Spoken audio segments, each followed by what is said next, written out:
नमस्कार। मैं हरीश सुरतानी, सोशियोलॉजिस्ट, अपने यूट्यूब चैनल और फेसबुक पेज हरीश सुरतानी अनुभव पे आपका स्वागत करता हूँ। आज का विषय कंटिन्यू करते हैं। गुरु पार्ट 2। चैप्टर लंबा हो रहा था, इसलिए इसको आज बिना प्रस्तावना और भूमिका के प्रारंभ करते हैं। उन्होंने गुरु दत्तात्रेय ने अपना छठा गुरु माना चंद्रमा को। चंद्रमा से उन्होंने शिक्षा ली सम रहने की, न्यूट्रल रहने की। चंद्रमा को आपने देखा होगा 15 दिन बढ़ता है और फिर 15 दिन घटता है। चंद्रमा दरअसल न घटता है न बढ़ता है, उस पर राहु और केतु की छाया का असर होता है और फिर वो हट जाती हैं, फिर वो पूर्णिमा के दिन पूरा दिखाई देने लगता है। इसी तरह से हमें हमारा धन, हमारे सुख दुख घटें या बढ़ें, हमें हर परिस्थिति में समान रहना चाहिए। ये उन्होंने सम रहने की शिक्षा चंद्रमा से ग्रहण की। सातवां गुरु उन्होंने माना सूर्य को। सूर्य से उन्होंने सीखा, सूर्य अपनी किरणों द्वारा सबको प्रकाश देते हैं। इसी तरह ईश्वर भी आत्मा द्वारा सबको जीवन देते हैं। तो हम भी अपने ज्ञान का प्रकाश सबको बांटें और उसको बांटते ही चलें, उसमें अपनी तरफ से उसमें बांटने की ही कला में विश्वास करें। आठवां गुरु उन्होंने माना कबूतर को। कबूतर से उन्होंने एक शिक्षा ली, उसको थोड़ा सा स्टोरी के माध्यम से समझाना पड़ेगा। एक कबूतर कबूतरी अपने बच्चों के साथ बड़े सुखपूर्वक अपने घोंसले में रहता था और चारों अपने परिवार में मस्त रहते थे। दोनों अपनी मेहनत करके अपना खाना लाते थे, बच्चों को खिलाते थे, हंसी पूर्वक रहते थे। अचानक एक दिन बहेलिया आया, बच्चों को अकेला देखकर उसने जाल फैलाकर उनको फंसा लिया। कबूतर और कबूतरी दोनों मोह जाल में फंसे थे और मोह उनका बहुत ज्यादा था आपस में, चार ही प्राणी थे। तो कबूतरी ने कहा मेरे बच्चे गए, अब मैं जी के क्या करूंगे, मैं तो अपने बच्चों को के साथ ही जाऊंगी। वो भी गई, बहेलिये ने उसे भी अपने जाल में फंसा लिया। ये देखकर कबूतर ने कहा अरे मेरी सबसे प्रिय चीज, मेरा परिवार और मेरी पत्नी सब चले गए, अब मैं जी के क्या करूंगा।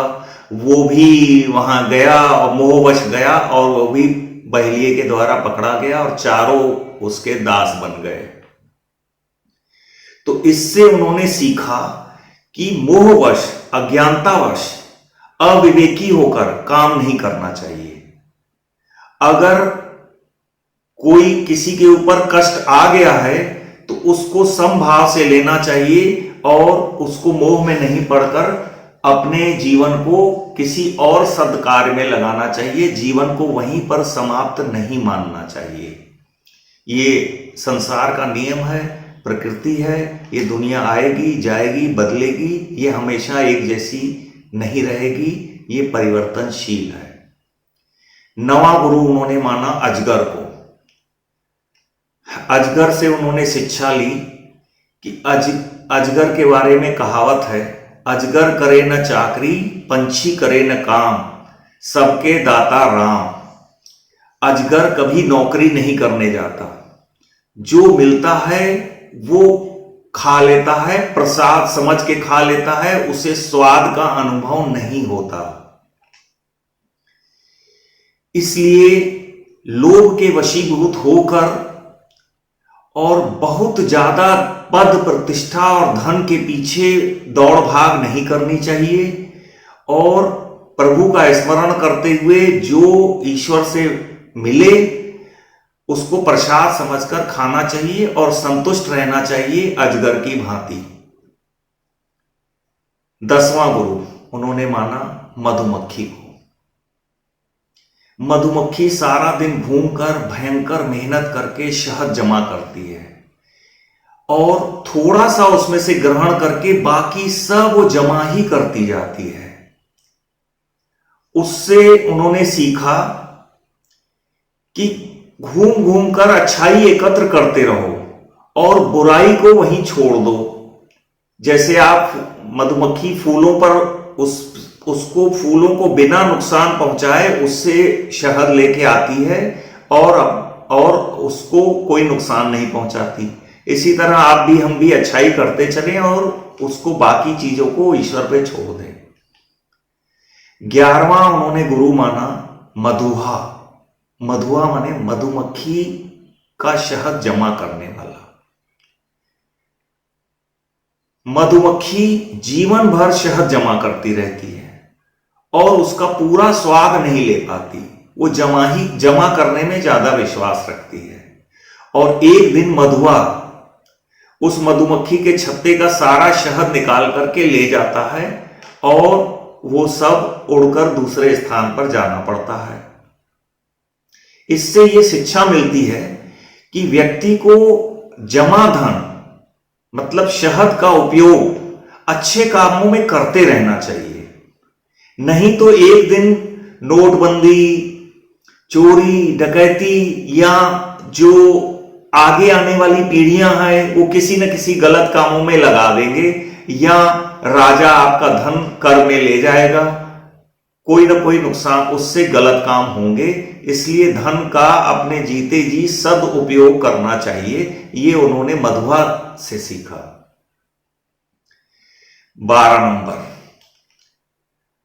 नंबर गुरु उन्होंने माना बाज, कुर्रम पक्षी। कुर्रम पक्षी छोटा सा बाज मांस का एक टुकड़ा छोटा सा लेके जा रहा था। बड़े बाज ने उस पर हमला कर दिया और उससे वो टुकड़ा छीन लिया। छोटा पक्षी जो बहुत ही छोटा था और बहुत कमजोर था वो उससे लड़ने लगा। नतीजा ये हुआ कि उस बड़े बाज ने उस छोटे बाज को मार डाला।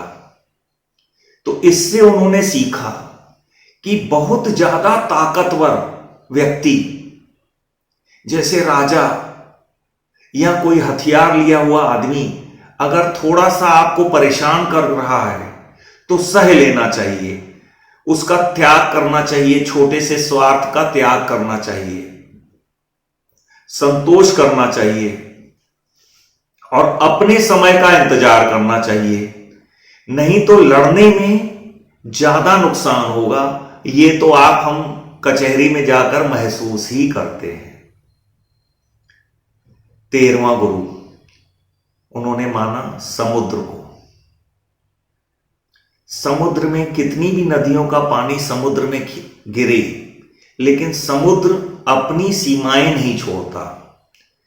वो कितना गहरा होता है, कितना गहरा होता है।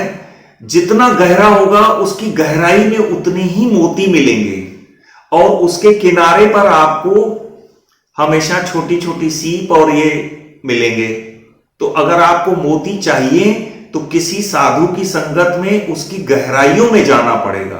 किसी साधु गुरु की उसकी गहराइयों को समझना होगा, न कि जो है उसके किनारे से गुरु के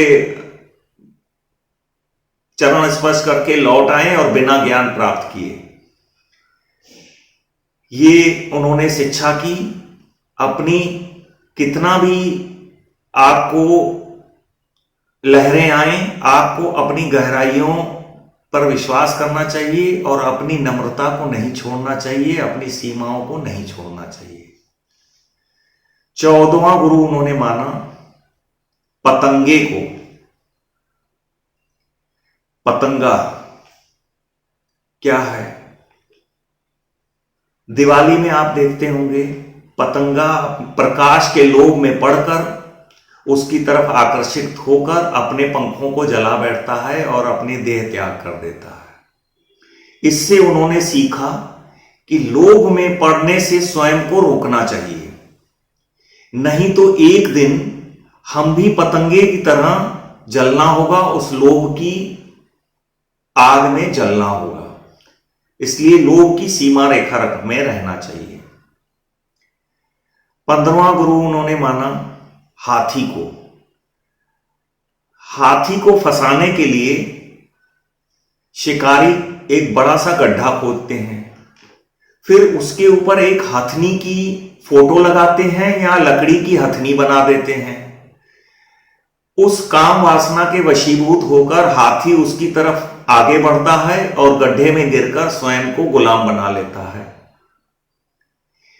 तो उन्होंने हाथी से यह सीखा कि काम वासना के वशीभूत होकर किसी काम में कोई भी काम नहीं करना चाहिए, नहीं तो हाथी वाला हश्र होगा। काम वासना पर नियंत्रण, इंद्रियों पर नियंत्रण बहुत जरूरी है सीखना। ये उन्होंने हाथी से सीखा। 16 नंबर हिरण। हिरण से भी उन्होंने सीखा। हिरण को फंसाने के लिए शिकारी लोग उसकी कमजोरी जानते हैं कि हिरण को संगीत बहुत प्रिय है, वो संगीत बजाने लगते हैं। हिरण मदमस्त होकर इधर उधर दौड़ने लगता है और उस संगीत कहां से आ रहा है उधर दौड़ने लगता है और शिकारियों के जाल में फंस जाता है। तो हमें बहुत ज्यादा उससे उन्होंने शिक्षा ली कि हमें बहुत ज्यादा संगीत, आमोद प्रमोद, मनोरंजन में के पीछे लोभ में फंसना नहीं चाहिए और ग्लैमर से बचना चाहिए, नहीं तो अज्ञानता से हमारा भी वही हश्र होगा जैसे हिरण का हुआ और हम जाल में फंस जाएंगे और अपना जो मूल अपना उद्देश्य है जीवन का वो इस एंटरटेनमेंट या संगीत में गंवा बैठेंगे। एंटरटेनमेंट भी एक सीमा तक होना चाहिए, ये उसमें उन्होंने शिक्षा ग्रहण की। विषय लंबा हो रहा है, अभी हम 16 तक पहुंचे हैं। इसके साथ ही मैं हरीश सुरतानी आपसे विदा लेता हूं। आप जुड़े रहिए और इस गुरु के पार्ट 3 में हम आपसे फिर मिलेंगे। नमस्कार।